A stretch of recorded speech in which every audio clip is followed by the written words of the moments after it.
You're listening to Mindful Matters, an educational series about the art and science of being present, hosted by Bruce. Let's take a breath together.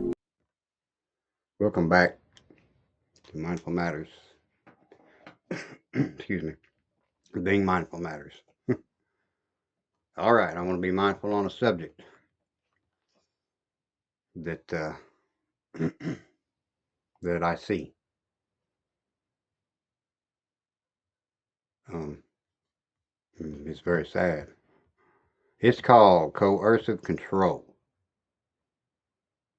Okay, a pattern of controlling behaviors used to dominate, isolate, and manipulate a partner. Excuse me.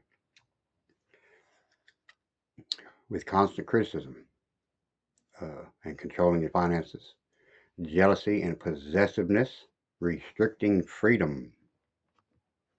Mm, restricting freedom. Okay, the anatomy of coercive control. Okay, it's not loud. It does not always bruise the skin. It is a slow rearranging of a person's inner world. A quiet captivity built on restriction. One criticism, one fear trigger at a time.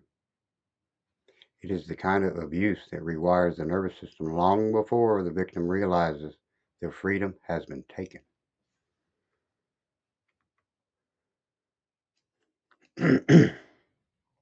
Excuse me. These allergies are about to take over.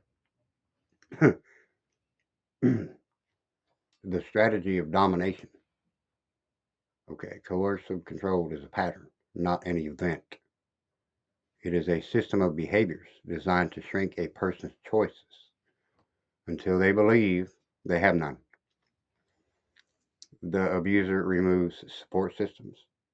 They distort reality through gaslighting. They monitor, track, and interrogate.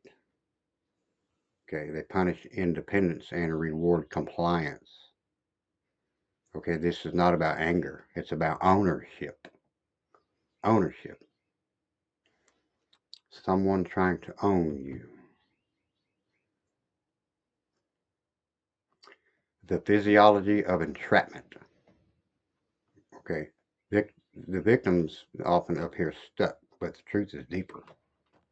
Their biology has been trained to survive, not resist. Chronic fear activates the amygdala. Okay, that's part of your brain. Cortisol floods the body, weakens clarity and confidence. The prefrontal cortex, the decision making center, becomes suppressed. The body learns staying small keeps me safe.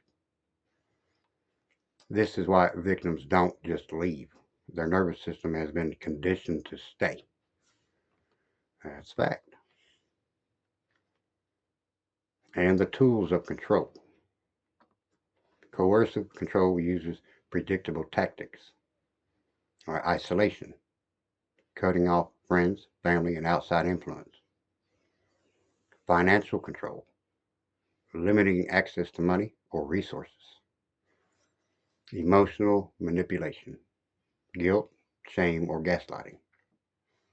Surveillance, checking phones, tracking your location, and monitoring your movements. And using threats, subtle or explicit reminders of consequences. Yeah, consequences. And the trauma bond. Okay, abuse is not constant, it cycles. Fear, then relief. Punishment, then affection. This unpredictable pattern releases dopamine, oxytocin, creating a biochemical bond that feels like love but functions like addiction. Okay, victims aren't weak, they are neurologically tethered. Yes. The path to freedom. Okay, now listen. Healing begins when the victim encounters constant safety, if they can, a person, a space, or a truth that interrupts the cycle. Recovery involves rebuilding the nervous system through grounding and somatic practices, relearning autonomy and decision making, reconnecting with supportive relationships, understand the patterns that trap them. Freedom is not just leaving the abuser, freedom is reclaiming the self the abuser tried to erase. Yeah, like I said,